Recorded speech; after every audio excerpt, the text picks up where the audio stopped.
জয়গুরু সকলকে। কাল ছিল ভক্ত সম্মেলনের দ্বিতীয় দিন। কাল প্রচুর ভক্তের সমাগম হয়েছিল। নানা জায়গা থেকে প্রচুর ভক্ত কাল এসেছিলেন। আমরা ঠাকুরকে প্রণাম করে প্রসাদের জন্য লাইনে দাঁড়িয়ে গিয়েছিলাম। কারণ লাইন ছিল প্রচুর লম্বা, অনেকটা সময় সাপেক্ষ ব্যাপার। অনেক কষ্টে আমরা লাস্টে অন্নপূর্ণা ভাণ্ডারের মধ্যে প্রবেশ করতে পেরেছিলাম।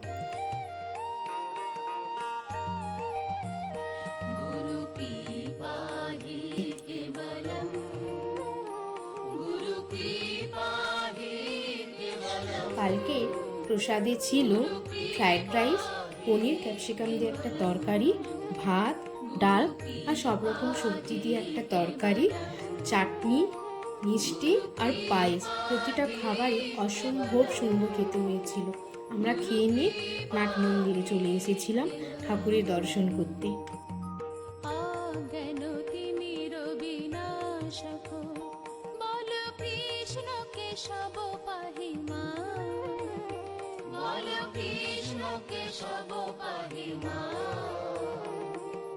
সদ্গুরু ঈশ্বর প্রাপক, সদ্গুরু ঈশ্বর প্রাপক, সর্বত পানি পাদা, গুরু কি পাহি কেবলম, গুরু কি পাহি কেবলম, গুরু কি পাহি কেবলম, গুরু কি পাহি কেবলম।